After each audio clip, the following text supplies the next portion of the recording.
원자력의 활용, 원자력 발전소. 2. 자연계에 존재하는 우라늄, 즉 우라늄 광산에서는 연쇄 반응이 일어나지 않는다.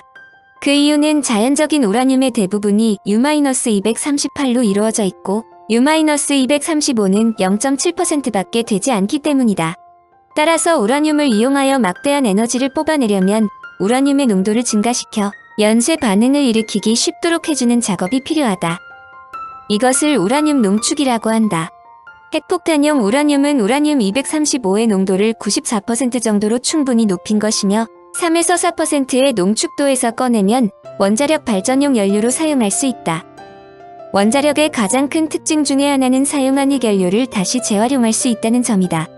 U-235의 핵분연료, 대량의 에너지를 얻은 후 원자로에서 뽑아낸 사용이 끝난 연료, 즉 사용 후 핵연료에는 우라늄-235가 1.5% 정도 남아있다. 즉 사용 전 핵연료에 비해서는 절반이나 되는 데다 천연 우라늄에 함유된 우라늄-235의 비율보다는 무려 2배나 되는 양이다. 그러므로 이를 다시 농축해서 핵연료로 재사용할 수 있는 것이다.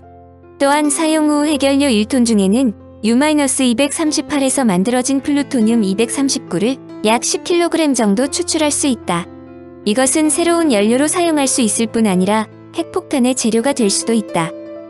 그러므로 원자로를 잘 설계하면 최초에 넣은 유효연료보다도 더 많은 연료, 즉 플루토늄을 얻어낸다는 꿈과 같은 이야기가 현실로 가능하게 되며 물론 핵폭탄도 만들 수 있다. 이것을 연료가 증가한다는 뜻에서 증식이라고 부르며 이러한 용도로 만든 원자로를 증식로라고 부른다. 우라늄만 이용하는 일반 원자로를 사용할 때 세계 우라늄 자원은 앞으로 60년 정도밖에 활용할 수 없다고 한다. 그러나 고속증식로를 사용하면 활용기간을 3600년으로 60배 이상 연장시키는 획기적인 자원 재활용 기술인 셈이다. 한국 특유의 재처리 공정인 듀피핵 연료라는 것이 있다. 우리나라는 세계적으로 볼 때 특수한 원자력 발전소 가동 구조를 갖고 있다. 한마디로 경수로를 주 원자로로 사용하고 있지만 중수로도 보완적으로 이용하고 있는 것이다. 그러므로 경수로와 중수로의 특성을 이용하여 경수로에서 나온 사용 후 핵연료를 재처리하지 않고 중수로에서 다시 사용하는 것이 듀피핵 연료 처리 방식이다. 경수로에서는 우라늄-235가 3.2-4.4% 들어있는 저농축 우라늄 연료를 사용하고 중수로는 우라늄-235가 0.7% 들어있는 천연 우라늄을 사용한다. 이 기술의 핵심은 경수로에 사용된 우라늄 연료는 타고난 후에도 우라늄-235가 1.5% 들어있는데 이것을 재가공하여 중수로의 핵연료로 사용하는 것이다. 듀피핵 연료를 만드는 기술은 기존 중수로 핵연료를 만드는 공정과 같다. 더구나 듀피핵 연료의 장점은 사용 후 경수로 핵연료를 직접 처분하는 대신 중수로에 재사용할 수 있으므로 기존의 천연 우라늄 연료가 30% 이상 절감되고 사용 후 핵연료의 양도 3분의 1 정도 감소된다. 또 사용 후 핵연료를 재처리하지 않고 그 연료를 다시 사용하기 때문에 자연에 노출되는 방사능의 피해 가능성을 그만큼 줄일 수 있다. 이 연료의 특징으로는 핵연료 주기 가운데 가장 논란이 되는 핵확산성이 없다는 것이다. 듀픽 핵연료의 제조 공정은 차폐된 공간 내에서 중수로 핵연료를 직접 가공하기 때문에 핵물질인 플루토늄이 분리되지 않는다. 한국이 독자적으로 갖고 있는 핵연료 처리 기술로 세계가 가장 주목하는 기술이다. 재처리는 일반 쓰레기를 분리수거하는 것과 마찬가지로 사용 후 핵연료를 재활용 자원과 폐기물로 구분하여 처리하는 기술이다. 더구나 재처리를 통해서 나오는 아메리슘은 인공위성용 초소형 원자로의 원료로 사용되는 값비싼 핵연료이기도 하다. 원자력 발전소가 바닷가에 주로 건설되는 것은 냉각수를 원활하게 공급해야 하기 때문이다. 원GW급 원전 1기에 사용되는 냉각수는 매초 60에서 70톤에 달하므로 이를 공급하는데 바닷물이 가장 적격이다. 반면에 바다를 갖고 있지 않은 나라들은 강물을 이용하지 않을 수 없다. 강물 주변에 냉각탑을 세워 더워진 냉각수를 다시 냉각시켜 사용하는 것이다. 프랑스의 경우가 대표적으로 파리 근교에 있는 노장 원자력 발전소는 센강 상류에 있으므로 이곳에 물을 냉각수로 사용한다. 그러므로 거대한 냉각탑을 이용해 더워진 냉각수를 식혀 재사용하고 남은 물은 센강으로 흘려보낸다. 파리 시민들이 이 센강의 물을 식수원으로 사용하는데 아무 불평이 없는 것은 원자력 발전소에서 나오는 방사능이 안전하다는 신뢰가 쌓여있기 때문이다. 원자력 전기에 도전한다. 전기 생산을 위해 원자력을 사용하든 화석 연료를 사용하든 기본 틀은 같다. 그러나 원자력인 경우 난해하기 짝이 없는 핵분열 이론을 활용하므로 화석 연료처럼 쉽게 머리에 들어오는 것은 아니다. 이해를 돕기 위해 앞에서 설명한 내용을 중점적으로 풀어서 다시 한번 설명한다. 이 단원은 장기진 박사의 글을 많이 참조했다. 원자력 발전의 기본이 되는 원자의 크기는 그야말로 작다. 당구공을 원자라고 한다면 진짜 당구공은 달의 크기가 된다. 이런 원자들이 모여서 우리 세계는 물론 인간을 구성하고 있다는 것은 잘 알려진 사실이다. 나무나 인체의 근육과 같은 유기물은 산소, 탄소, 수소, 질소, 칼슘, 인 등 대단히 많은 원자들이 복잡하게 엉겨 있다. 그런데 이 원자도 속을 들여다보면 가시 전자가 미친 듯이 원자의 주위를 날아다니고 있다. 원자핵은 원자 전체에 비하면 형편없이 작아 크기로만 따지면 원자 전체 크기의 10만 분의 1 정도이다.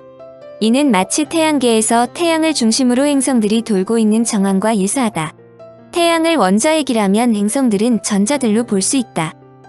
그런데 이 원자핵도 양자와 중성자라는 알맹이로 되어 있다.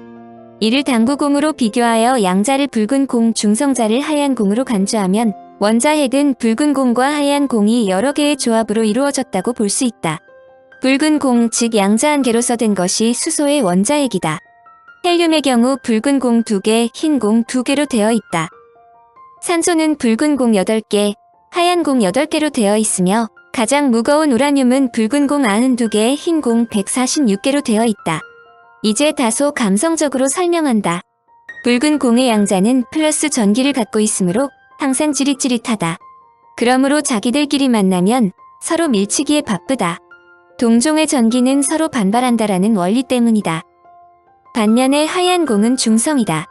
사이가 나쁜 빨간 공 사이에 하얀 공이 들어갈 수 있는 것은 붉은 공과 하얀 공 사이에는 서로 당기는 힘 즉 핵력이 존재하기 때문이다. 이들 주위를 전자가 회전하고 있는데 이 전자는 크기는 작으나 마이너스 전기를 띠고 있다.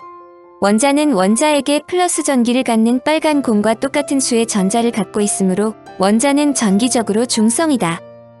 잘 알려진 바와 같이 원자의 성격은 전자의 수에 따라 결정된다. 이 전자의 수를 순서적으로 수소부터 차례로 나열해보면 어느 조합의 원자들은 성격이 비슷해진다. 이것은 전자의 궤도 속에 전자가 차있는 상황이 비슷하기 때문에 일어나는 것이다. 바로 이를 명쾌하게 설명한 사람이 멘델레이프이다. 그런데 원자에게도 차별이 있다. 소위 뚱보와 홀쭉이가 있다. 뚱보 원자핵은 빨간 공의 숫자는 동일하나 하얀 공을 다른 것에 비해 많이 가진 것을 말한다. 따라서 무게는 다르나 성질은 같다. 말하자면 한 가족인데 이를 동위원소라고 한다. 수소를 예를 들면 보통 수소는 한 개의 양자, 한 개의 전자뿐이다. 그러므로 원자 3개의 저우르로는 약 1이다. 그런데 수소에도 뚱보가 있는데 빨간 공 이외에 하얀 공 1개를 물고 들어와서 결합하는 것이 있는데 이것이 질량수 2의 중수소이다. 그러나 이들도 다 같은 수소이며 화학적 성질은 똑같다. 자연 속의 수소 원자 1만 개 중 이들 뚱보는 15개 정도다. 참고적으로 중수소는 100만 분의 20 내지 30의 농도로 우주 전체에 존재한다. 그런데 중수소는 별에서 만들어지는 일이 없다. 한 개의 빨간 공과 한 개의 하얀 공은 서로 대단히 느슨하게 결합되어 있어 이 둘을 분리시키는데 큰 에너지는 들지 않기 때문이다. 따라서 우주에 존재하는 중수소는 원시의 불덩어리에서 만들어진 것이다. 빅뱅 이론은 중수소의 농도가 대단히 작은 이유를 설명한다. 중수소의 형성은 헬륨 생성의 한 단계다. 중수소의 대부분은 헬륨 핵이 형성되었을 때 소멸되었는데 오늘날 존재하는 중수소핵은 상대를 만나지 못해 남은 것이다. 원자 3개의 헤비급은 우라늄인데 이들은 3가지 동위원소를 갖고 있다. 모두 92개의 빨간 공을 갖고 있는데 하얀 공을 142개, 143개, 146개를 갖고 있다. 이들이 우라늄 234, 우라늄 235, 우라늄 238이다. 자연계에서 우라늄 235는 우라늄 238에 993에 비해 7 정도로 일정한 비율로 존재하며 우라늄 234는 너무 적어서 거론조차 되지 않는다. 빨간 공과 하얀 공은 원자 번호가 낮으면 숫자가 거의 같다. 그러나 원자 번호가 높은 즉 무거운 원자핵이 되면 형편이 달라진다. 원자 번호가 낮은 경우 플러스 극의 빨간 공을 하얀 공이 핵력으로 어떻게 해서든지 안정화시킬 수 있지만 원자 번호가 높은 경우 같은 숫자의 하얀 공으로는 빨간 공을 달래서 안정시키기 어려워지기 때문이다.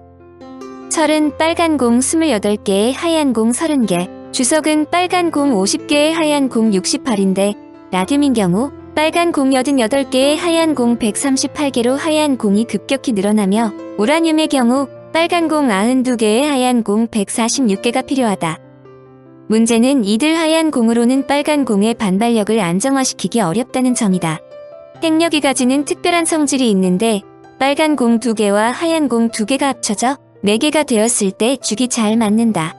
큰 원자핵의 경우 가끔 이와 같은 결합의 입자가 튀어나오는데 이것을 알파 입자라고 한다. 이것은 헬륨의 원자핵 즉 헬륨 원자로부터 주위를 돌고 있는 전자 전부를 빼앗는 것이다. 자연에서 이와 같은 입자를 방출하는 경우가 있는데 소위 빨간 공, 하얀 공 2개가 손을 잡고 집단 가출하는 것인데 당연히 원래의 원자핵 속에서 빨간 공 2개가 줄어든다. 이때 원자핵의 빨간 공의 숫자가 변했으므로 그 전과 다른 원자가 된다. 이와 같은 집단 가출의 현상을 알파 붕괴라고 하는데 이것이 자연 방사능의 일종이다. 이런 집단 가출의 정도는 원자핵의 종류에 따라 다르지만 항상 일정한 비로소 일어난다. 빨간 공이 많은 원자인 경우 즉 무거운 원자핵들은 빨간 공이 많으므로 나누어지려는 현상 즉 핵분열하려는 충동을 항상 갖는다. 빨간 공이 너무 많아 육구불만 상태가 되므로 기회만 있으면 튀어나가려는 것이다. 아무리 이러한 특성을 갖고 있다 하더라도 이런 가출을 간단하게 유도할 수 있는 것은 아니다.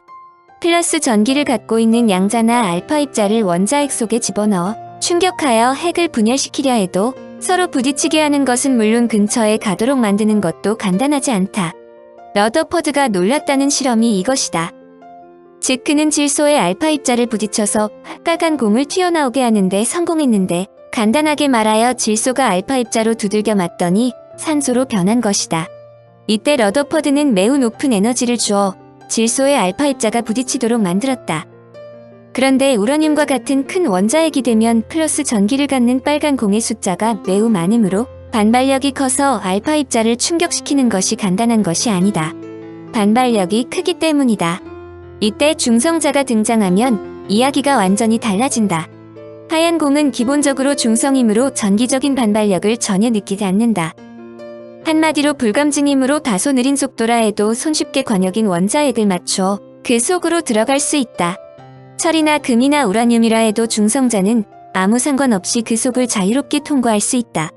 이런 뻔뻔스런 녀석을 받아들여야 할 빨간 공은 그야말로 곤욕이 아닐 수 없다.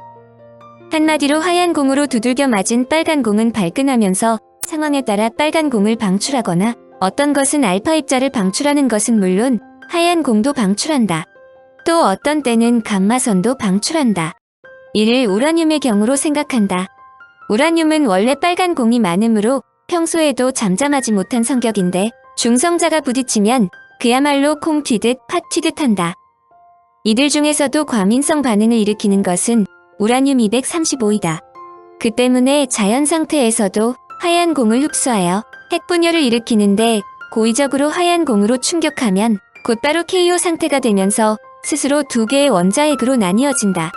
이때 중성자와 열을 내는데 이를 핵분열이라고 한다. 당연히 갈라진 핵은 이전보다 훨씬 작아지는데 이는 말썽만 부리는 빨간 공의 수가 확연히 줄어든다는 것을 의미한다. 따라서 중개 역할을 하는 중성자, 즉 하얀 공의 수도 전보다 적어진다. 이렇게 되면 당연히 하얀 공의 몇 개가 감원되면서 밖으로 쫓겨난다. 이것이 핵분열에 따라 방출되는 새로운 중성자이다. 이것이 소위 핵분열 에너지 방출의 열쇠인데 이때 운동에너지와 방사능이 튀어나온다. 운동에너지는 즉시 인간이 원하는 열이 되는데 바로 아인슈타인의 있는 MC 제곱이 바로 그 원리다. 분열에 의해 생긴 생성물은 자연에 있는 동위원소에 비해 매우 흥분된 상태로 만든 것이므로 불안정해서 베타선 등의 방사선을 방출한다. 베타선은 본질이 전자가 흐르는 선이지만 그 자신은 변화한다. 이와 같은 변화를 방사능 붕괴 또는 베타 붕괴라 한다. 이것이 핵분열 생성물의 특징이며 소위 방사성 폐기물의 정체다. 우라늄 235는 불과 같은 성질을 갖고 있지만 우라늄 238은 다소 둔감한 성격을 갖고 있다. 그러므로 웬만한 중성자를 맞더라도 질이 멸렬하여 핵분열을 일으키지 않는다. 그렇지만 계속 하얀 공의 펀치만 맞을 수는 없는 일이다. 우선 무언가를 방출하는데 이것이 베타선이다. 그러면서 순간적으로 원자 세계의 원자 번호 93인 넵튠으로 변한다. 그러나 넵튠도 소화불량을 일으키면서 다시 베타선을 계속 방출하며 곧바로 플루토늄 239로 변한다. 플루토늄 239는 우라늄 235와 버금간다. 그러므로 계속하여 중성자로 공격하면 화가 치밀어 맹렬한 열을 내면서 스스로 두 개로 갈라진다. 앞에 여러 번 설명했으므로 이와 같은 현상을 독자들이 이해했을 것이다. 한마디로 우라늄 238은 플루토늄 239가 되어야 핵분열을 일으킬 수 있는 능력을 갖는다. 이런 의미에서 우라늄 235와 플루토늄 239를 핵분열성 물질이라고 한다. 핵분열의 원리는 규명되었지만 인간이 원하는 에너지를 만들기 위해서는 인간이 조절할 수 있어야 하는데 이것이 간단한 일이 아니다. 즉, 우라늄은 에너지 창고를 함부로 열지 않는다. 이를 강제로 열게 만든 것이 바로 원자폭탄이요 원자력 발전소이다. 우선 우라늄의 창고를 열게 하는 키워드 열쇠는 중성자 즉 하얀 공이다. 다행한 것은 중성자를 대기권에서 끌어내는 것이 아니라 바로 우라늄 속에 있다는 점이다. 우라늄 235가 핵분열하면서 2개 내지 3개의 새로운 중성자가 생기는데 바로 이 하얀 공이 그 열쇠다.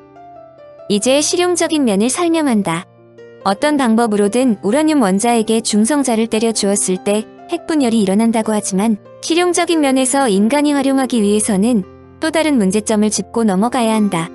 핵분열을 한 직후의 중성자는 큰 에너지를 갖고 있으며 빛의 10분의 1 정도의 속도로 지상에 태어나지만 핵에 수없이 부딪히면서 속도가 떨어진다. 나중에는 처음 튀어나올 때 속도의 1만 분의 1가량이 되어 지쳐버린다. 이때의 중성자를 열중성자라고 하는데 그래도 초속 2200km나 되며 더 이상 떨어지지 않는다. 이와 같이 중성자가 원자에게 부딪혔다가 튀어나가는 것을 산란이라고 하며 스피드가 떨어지는 것을 감속이라고 한다. 감속이 중요한 이유다. 비유가 심하다고 생각하겠지만 중성자 즉 하얀 공의 속도가 떨어지면 원자핵은 이를 포획 즉 잡아먹으려고 용을 쓴다. 한마디로 속도가 떨어진 중성자는 원자핵에 흡수되는 것이다. 그런데 이러한 식욕도 원자핵의 종류에 따라 매우 다른데 중성자의 대시가 챔피언은 붕소와 카드뮴이고 소시가는 중수소와 흑연이다. 독자들은 감속제로 물, 중수소와 흑연이 사용되었다는 것을 앞에서 충분히 이해했을 것이다. 원자로는 사실상 중성자를 어떻게 하든 잘 감속시켜 열중성자로 만들어 연쇄 반응에 사용하는 것이다. 중성자에 대한 식욕의 정도는 물질에 따라 다르다. 그러므로 노심에 이들을 넣을 때 되도록 대시가가 혼입되지 않도록 주의해야 한다. 모든 물질이 정도의 차이는 있으나 잡아먹는 버릇이 있으므로 증배율을 높인다는 것이 간단한 것은 아니다. 만약 증배율이 1보다 작으면 핵분열 반응은 곧 소멸해버린다. 증배율이 1보다 적다는 것은 마치 얼음에 불을 붙이는 것과 다름없다. 한마디로 핵분열이 일어나지 않는다. 이를 다시 설명한다면 에너지 창고인 원자로의 문을 열기 위해서는 연속하여 핵분열을 일으켜야 한다. 그러기 위해서는 중성자의 무한 증배율이 반드시 1보다 높게 만들어야 한다. 물론 너무 증배율이 높아도 문제가 되므로 증배율을 1.01보다 작게 만들어도 이것이 연쇄 반응을 일으키면 폭발적으로 핵분열이 일어난다.